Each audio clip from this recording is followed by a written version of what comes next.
Asia cup cricket ടൂർണമെന്റിന് നാളെ തുടക്കം. നാളെ രാത്രി 8 മണിക്ക് അബുദാബിയിലെ ഷെയ്ഖ് ഹസീദ് സ്റ്റേഡിയത്തിൽ അഫ്ഗാനിസ്ഥാനും ഹോങ്കോങ്ങും തമ്മിലാണ് ആദ്യ മത്സരത്തിൽ ഏറ്റുമുട്ടുക. ഇത്തവണത്തെ ഏഷ്യ കപ്പ് 2020 ഫോർമാറ്റിലാണ് നടക്കുന്നത് എന്നത് മത്സരങ്ങളുടെ ആവേശം ഇരട്ടിയാക്കുന്നു. ഇന്ത്യ, പാകിസ്ഥാൻ, ശ്രീലങ്ക, ബംഗ്ലാദേശ്, അഫ്ഗാനിസ്ഥാൻ എന്നീ ഏഷ്യൻ വമ്പന്മാർക്കൊപ്പം ആതിഥേയരായ UAE, ഒമാൻ, ഹോങ്കോങ് എന്നീ ടീമുകളും കിരീടത്തിനായി പോരാടും. 8 ടീമുകളെ 2 ഗ്രൂപ്പുകളായി തിരിച്ചാണ് പ്രാഥമിക ഘട്ട മത്സരങ്ങൾ. ഗ്രൂപ്പ് എയിൽ ഇന്ത്യ, പാകിസ്ഥാൻ, UAE, ഒമാൻ എന്നീ ടീമുകൾ ഏറ്റുമുട്ടുമ്പോൾ ഗ്രൂപ്പ് ബിയിൽ ശ്രീലങ്ക, ബംഗ്ലാദേശ്, അഫ്ഗാനിസ്ഥാൻ, ഹോങ്കോങ് ടീമുകൾ മാറ്റുരയ്ക്കും. ഓരോ ഗ്രൂപ്പിൽ നിന്നും ആദ്യ 2 സ്ഥാനങ്ങളിലെത്തുന്ന ടീമുകൾ സൂപ്പർ 4 ഘട്ടത്തിലേക്ക് യോഗ്യത നേടും. തുടർന്ന് സൂപ്പർ 4ലെ മികച്ച 2 ടീമുകൾ ഫൈനലിൽ കിരീടത്തിനായി കൊമ്പുകോർക്കും.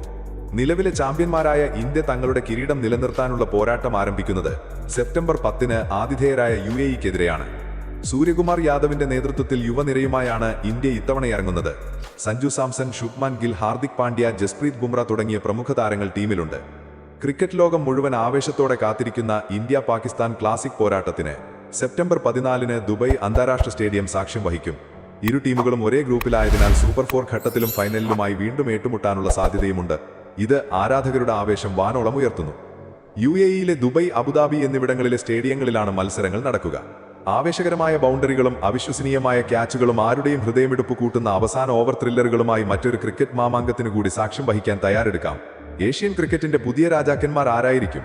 കാത്തിരുന്ന് കാണാം.